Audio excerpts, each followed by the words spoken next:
Good day everyone. Today on the bench we're going to tie a simple nymph. Here's a pattern that newcomers or old-timers can tie quite easily. It'll take a lot of materials, but it is super effective. And we'll go over the materials I used to tie this fly. I'm going to be using Daiichi 1560 nymph hook. It's size 14. It's pretty easy to tie in any size. You can go 12s, 14s, 16s, 18s, no problem at all. The body, or the tail, I'll go over that. I guess let's do everything in order. I'm going to use some mallard flank for the tail and the natural color. The body, I'm going to be using some Semperfli Chadwick's 477. This is a wool. Basically it's a 3-strand wool. We're just going to split it. It makes a great body. A lot of wool was used in patterns for many years, and still something we shouldn't forget about. The thorax, I'm going to be using some squirrel dubbing natural red. It's basically a grayish color, and a great coloration for that. The thread I'm going to be using, while I tie the fly, I'm going to be using A-dot gray thread. And for the head, I'm going to be using some Semperfli classic wax thread, this A-dot, this in fluorescent pink. You can use many other colors, of course. There's yellows and oranges of all kinds, fluorescent colors, or yellows and fluorescent oranges and so forth. These are little strike triggers right on the head, and that's all you need. Don't overdo it. It's a simple little pattern. That little extra color does help sometimes, I think. And let's put a hook in the vise and show you how easy this one is to tie. Tie it unweighted. You can put a bead shot ahead of your tippet knot if you like. If you want to get her down a little more, it just swims a little more natural unweighted. I tie a lot of flies unweighted, and they're very effective. So try some weighted, some unweighted. We'll come in here with our Brent'S shank with our thread. I'm looking to clean off my mallard feather here. I want all this fuzz off the bottom. I don't need that. I'm looking for some nice square tips, strong tips in there. We keep them all the same.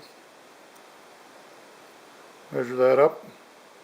Remember, the tail is going to be gap length and gap the width between the shank and the barb.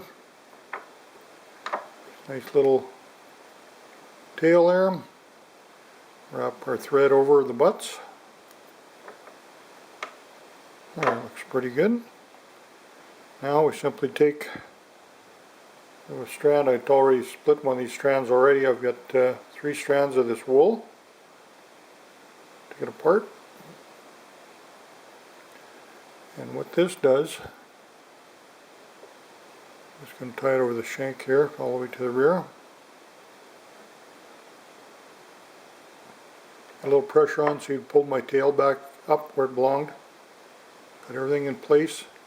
Might be simple, but follow the proportions and make sure you get it all done correctly. We take our wool hand over hand. This is great material.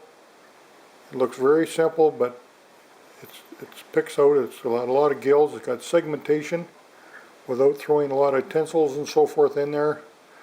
I don't want to get it too shiny, but a nice segmentation on that body. Throw a half hitch in, and you can use a dubbing loop here if you like, or dub it on wherever you wish. Pick it out later. This is the squirrel. Red fox squirrel, and it's gray. You use colors to match any of the naturals in your area, wherever you're going. But if you use a dubbing loop, you're going to get these fibers sticking out really nice. I'm not putting a wing case or anything fancy on this fly. We don't need it. It's going to be simple. And I'm just going to take that gray and tie it off right up behind the eye. And you can fish that just the way it is, very sublime. Of course, I want to pick it out with all these guard hairs from the squirrel coming out a little bit. I'll go over the body even a little bit. That wool will pick out a little bit too. And nothing fancy, but I'll tell you, that's, you want it to imitate naturals, that's the way to go right there. Now I'll just grab some of my thread. I get it all organized again here.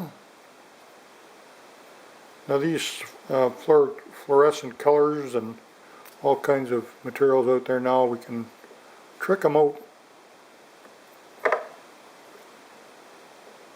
And I'm just going to, I got fluorescent hot pink. Use that for a little strike trigger at the front.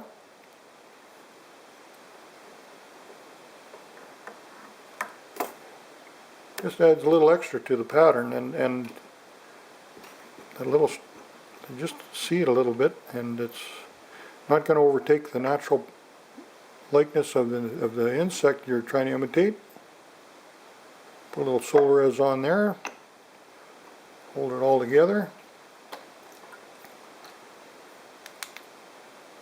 And cook that on. And no nymph for it, I just call it a simple nymph, and that's all it really is so basic. And just a fish catchy little rascal right there. I'm going to just hone in on this a little bit more so you can see it in the water. That imitates just about anything you want down there with, like I say, change your colors and your sizes, and that's about as simple as you can make fly tying and fly fishing, and that'll put a lot of fish in the net for you too.